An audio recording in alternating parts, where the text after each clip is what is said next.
શ્રી પાટીદાર સમાજ સંચાલન શૈક્ષણિક સમિતિ દ્વારા સમાજના જુનિયર કેજીથી કોલેજ સુધીના અભ્યાસ કરતા બાળકો માટે ઇતર કલા કૌશલ્ય સ્પર્ધાનું આયોજન કરાયું હતું।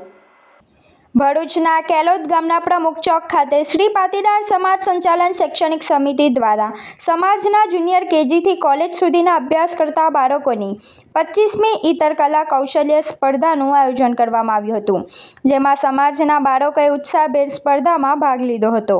આ સ્પર્ધામાં વિજેતા બાળકોને પ્રોત્સાહિત ઇનામ આપવામાં આવ્યા હતા।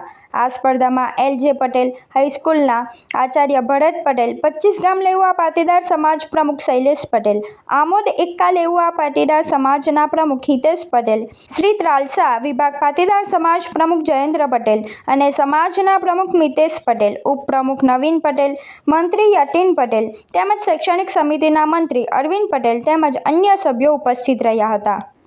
સમાજ દ્વારા જે કંઈક અમે કામ કરવાના છે આગળ પણ, તો અમે શિક્ષણ, અમારો લોગો જ છે કે શિક્ષણ, કૃષિ અને સંગઠન, આ ત્રણ પર અમે આ શ્રી પાટીદાર સમાજ કામ કરી રહેલો છે। એટલે શિક્ષણને, કૃષિને અને સંગઠનને અમે અત્યારે ધ્યાન આપી રહેલા છે। અત્યારે તમે સોશિયલ મીડિયામાં પણ આપણે જોઈશું તો શિક્ષણ તો ખરું જ, કૃષિ પણ ખરું, પણ એની સાથે અત્યારે એકતા એટલે કે સંપ જળવાઈ રહે એના માટે અમે પ્રયત્ન કરી રહેલા છે કે દરેક પાટીદાર સમાજ અત્યારે ભેગો થાય અને કંઈક સમાજ માટે આગળ વધે એના માટે અમે પ્રયાસો કરી રહ્યા છે। મહેમાન તરીકે પણ આજે અમારા ઇતર સમાજના પ્રમુખશ્રીઓ જે શ્રી ત્રાલસા પાટીદાર સમાજ, 25 ગામ લેવા પાટીદાર સમાજ વગેરે ઇતર સમાજના પ્રમુખશ્રીને પણ અમે આગળ મહેમાન તરીકે બોલાયા છે અને એમને પણ અમે કીધું છે કે ભાઈ આ રીતે આપણે જો ભેગા થઈને આગળ જો ચાલીશું તો કંઈક આપણે સારા કામ, સારા વિચારો સમાજમાં મૂકી શકીશું। કેમ હાલ રિસેન્ટ વર્તમાન પરિસ્થિતિ જોઈએ તો જુવાન છોકરાઓ વ્યસનોમાં ચડી ગયેલા છે,